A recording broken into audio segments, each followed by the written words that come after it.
All right, we're back down to the Chiefs pit. We got a special guest down here. We got Mark Petty, Richie Petty. We got Chase Whitaker. Petty 75 has been going on all year. We're wrapping it up more or less. And we had talked about looking out and finding the biggest Petty fan. And sure enough, I think we found him, don't you, Mark? Biggest one here. Now, the neat thing about Chase is he runs I guess you used to do a blog in the past, but you do the Twitter X deal, and I'm really appreciate what you're doing because he finds stuff that I didn't even know about, and back on to Julie in the early days and Bob Welborn and stuff like that. But he ties back into the original days. I don't know where you get all your information, but it's educational for me, so I enjoy your page. But let's when did you become a Petty fan? Being you're the all-time biggest Petty fan. Go ahead. Self-proclaimed. Yeah, self-proclaimed, right? I had an uncle that was a Petty fan. He came out of the military and started going to tracks in Maryville and Kingsport, Hickory, and that kind of Knoxville and western North Carolina area. And saw that electric blue car. And so he started going to them. So as a kid, as a 9-year-old kid, he took me to my first race at Nashville Fairgrounds. Late model race. Don't really remember what event it was, but I knew that. But he said if I ever wanted to go after that I had to be a Richard Petty fan. And looked up to him. He was kind of larger than life, and but it was also easy to follow. Like, you know, that car was amazing and so forth. So 74, 75 is so I officially say I started in 75. Really, that first season really got into it. So this is not only the 75th year of Petty, but my 50th year as a fan. There you go. And so all year long I've tried to do kind of a slash logo that's 75 and 50 for me. From that point forward, I didn't get to go to my first cup race until 78. But from that point forward to 75, I was clipping as many articles, stock car racing magazines, photos. My uncle sent me postcards. I don't know where in the world they got it, but they met Richard somewhere and got him to autograph and mailed me a card. And I've still got that, and have just been collecting stuff ever since. And now, over the last several years, trivia. I mean, I don't necessarily need all the cards and the pictures. And now, where do you come up with all your information? It's like, do you research it and find it online, or? I mean, it really has been a labor of love. Because a lot of stuff that I see, it's like old newspaper clippings, and I thought we had a pretty good run of newspaper clippings from the 50s and all, but you come up with stuff I ain't ever seen. I mean, it really is a labor of love. I mean, I've tried to look on whatever newspaper archives I can find, some pay sites, some free sites. I've gone to local libraries, and if I know there's a race in Rochester or Syracuse or Albany, New York, where I wouldn't be able to get newspapers, I find out they'll have microfilm sharing rights, so you'll go and just scroll through these things and say the clippings. And so especially when I was putting those blogs together, man, I invested a lot of hours, and it was fun. I mean, it was entertaining. I enjoyed reading your stuff. When we keep talking about your results, let the people know how they can find you on the X. Yeah, so my nickname that got hung on me several years ago is Too Much Country, and so I didn't know exactly what that meant, but I've since owned it, and so that's kind of what I go by on most social media platforms, is Too Much Country. Now, that's your hobby. Now, what do you do for a living? Far from this. I'll try to be as professional as I can by day, right? So I've got a CPA background, auditing background, so I work for a company monitoring a lot of their financial controls, and we did a lot of different commodities, so we've got a lot of that kind of stuff going around. So racing's far more entertaining than auditing. So now, my middle daughter, she just graduated from Liberty University, and she's an accountant, and she's taken her first job as an accountant. So that's kind of neat to tie on that end too. So, so you're also the president and founder of the Shafer Shafer Hall of Fame. Shafer Hall of Fame. Him and his buddies, they always posted this stuff about the Shafer beer. I guess it's kind of a long running joke for you. Huh? It is. It's so we got 50 years as a Petty fan and about 30 years as a Shafer fan. So we fell into this by a long weekend in Talladega. Let's just put it that way. We had a fun time, and the Shafer beer was. Wait a minute now. What goes on Talladega stays in Talladega? Well, yeah, I'm not going to go into too many details. Okay, all right, make sure. But we had a good time with Shafer, and that ended up being the remnant after the weekend. So we decided, well, from now on, that needs to be part of our tradition. So we've had a lot of fun with that over the years, and I know we went to Martinsville, and we was taking pictures at the statue. And Hatchu, yeah. The Hatchu. Anyway, some guy, one of your board members from the Shafer Club there come up to us. And so anyway, yeah, he's my partner in crime. So he and I were there on ground zero. Yeah. So when he had said later he met y'all, then that was pretty funny because then he sent me the picture and he had the hat, so I was wanting to make sure y'all connected. And, it was a fun little moment because I got a little laugh out of it. Well, it's the Shafer Hall of Fame. And then another part of petty trivia is Shafer sponsored one NASCAR race, 1970 at Trenton. And it was won by the 43. Oh, no kidding. How about that? It was a Super Bird win. There you go. So he won the only NASCAR race sponsored by Shafer Beer. Back in the 70s, I guess the Falstaff was big in the race, and they'd give them big. They had the Falstaff girls. Yeah, because I guess Pete won Talladega, and they showed him out there with that big sign and all.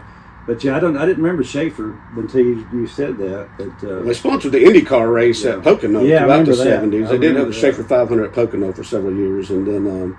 But this is more of a northern beer than it was a southern beer, wasn't it? It was its origins. It started in Brooklyn and so forth, but then spread throughout. As a matter of fact, when we got it back in the day, I mean, it was throughout the South. I mean, we got it in Chattanooga, Tennessee at that time, and could find it in Orlando. We found it in Were Texas. you at Trenton that day that he won that I was race? not. You wished you was. right? I was. Now, I will say this. I don't know. There's a fellow petty fan that might disagree that I'm the biggest one because he thinks he's the biggest one. I don't know if you know Brian Hawk out of New Jersey. Absolutely, yeah. So Brian was at that race. Okay. And he's got pictures from that race, but I came over to the museum several years ago and I got to hold the trophy. I told him he may be in victory lane, but I got to hold the trophy. Yeah. So we might have started something. There'll be a competition on it. Yeah. We talked about doing a competition, and like I said, he's the one that showed up. So but for real, there are lots of petty fans. Oh, that my goodness, yeah, for sure, and appreciative to you and everybody else because. Without y'all, we wouldn't. None of this would mean anything. I would never claim to be the biggest because I know there's probably people out there that may not be on social media as much, perhaps, but they're every bit the fan that I am because obviously it's. Well, as corny as it sounded, I honestly believe that Richard Petty believes what he says when he signs an autograph to a fan. That's his way of saying thank you for coming to the race, thank you for buying the hat, thank you for doing this, and I honestly believe for 70 or 60 years, however long he's been running or raised, I think he really meant that. And that's, he definitely was the trailblazer on taking care of the fans. Yes, we remember being young and him staying till dark. I'm not cutting anybody, so don't get on to me here. But it's changed so much in racing today. You go through there and you see them cats walking through pit road. They don't have time for the fans. Where Richard and I've seen Dale Earnhardt, I've seen Darrell, all of them. They would always take time with the people. Kel Yarborough, they knew where their bread was buttered more or less. so honestly, I will say that for Richard Petty, he meant it when he told you thank you. He meant that with that autograph. He still does, don't he? Absolutely. Oh, absolutely. The first time I met Richard was '82 at Nashville, and just sitting on pit wall waiting for qualifying one night before the 420 we had over there every year, and all I had was my pit pass, coming from the back gate. Paid, I don't know, $15 for it back then. So here he is, and I have no idea. And I thought, well, I've got that stub, so I've still got that in my first autograph. But he couldn't have been nicer.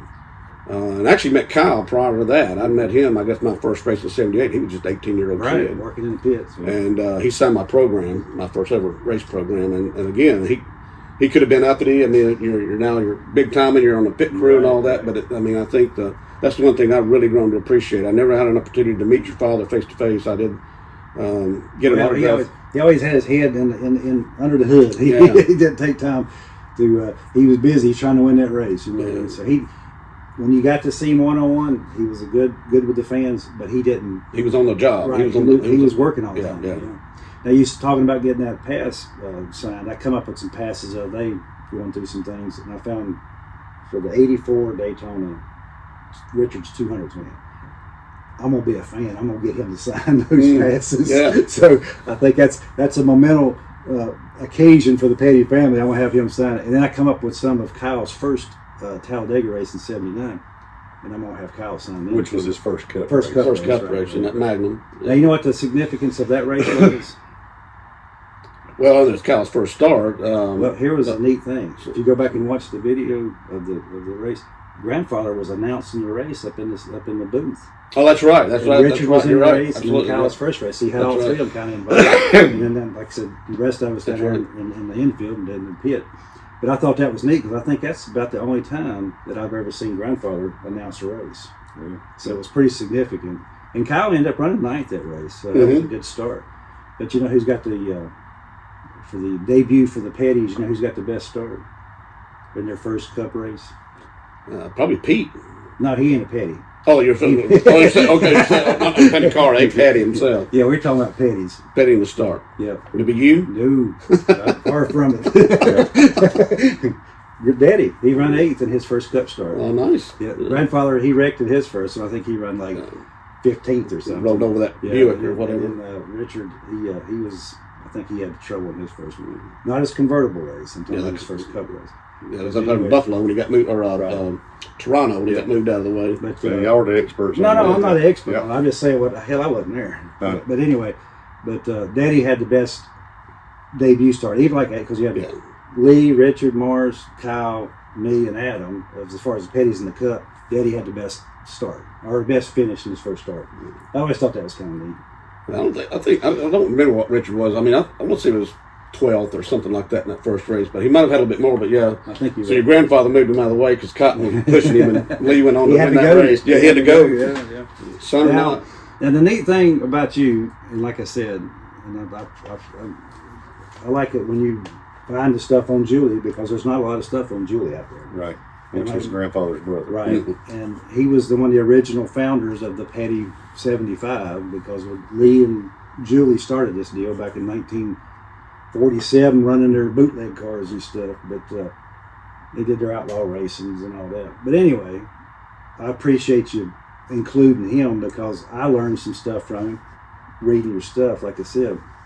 But didn't you say that some of Gene's people is they kind of enjoy what we're coming up with, don't they? Oh, absolutely. They're Yeah, learning. no, everybody. Yeah. And Gene was Julie's son, so he worked in racing for a long time too. So. And had a hand, I believe, in getting Mike Skinner started, didn't he? Oh, absolutely. Yeah. He ran his Bush car there in Charlotte there in 90, 89, something like that. Yeah, I'd be lying if I knew what year, but But yeah, Gene was a big throughout racing there. He was hooked up with Firestone for a long time. Well, Julian had two top-notch drivers right there in the late 50s, too. You know, had Gwen Staley, and if anybody goes back into particularly the 70s and 60s a little bit, there was the Gwen Staley 400 at Wilkesboro. right. And a lot of people, if they know that, may not know who Gwen Staley was, but he got killed at Richmond, and sadly in Julian's car. Yep. And then he brought on Bob Welburn after that. I think you posted something like that, and I didn't realize that he had died in his car. Yeah. And then you posted that because we was talking about it in the shop that day. Yeah, unfortunately. Bobby Myers had died in his grandfather's car. Correct. And then he died in that car. So racing was pretty dangerous back then. Yeah. You had to be a man to strap in, more or less. But Welburn was unbelievable, both in convertible and hardtop with Julian in '58, I believe it was. And Now, I guarantee you, because they had good cars. Yeah, I mean, it it was competitive. was good. Now, didn't he marry into the Welburns? They ain't married yet, but yeah, his fiance is So it's some way. tied into yeah. Bob So Welburn. it's still kind of Yeah. connected How around. about that? Yep. Yeah. Anyway, anything else you want? Touring our little museum, what's the most interesting thing that you've seen? My gosh, I know you got Lee Petty's first win in there from Heidelberg. I had the pleasure of holding that. That was really a neat experience having that.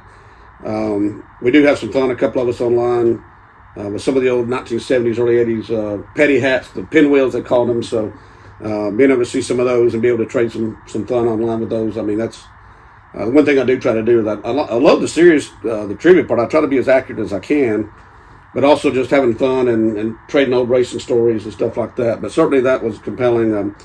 We were just talking about before we started filming about an old expense report. So again, having an auditing and accounting background, I get a little bit of both. I get the accounting for the numbers and get to know the time to the race. So that's pretty neat too to see some of the old ledgers and stuff like that, payroll ledgers y'all shared before and those kind of things. So there's still a lot more in here I'd like to. Where you get that shirt at? Well, I don't just scour out Petty trivia, I also scour out eBay.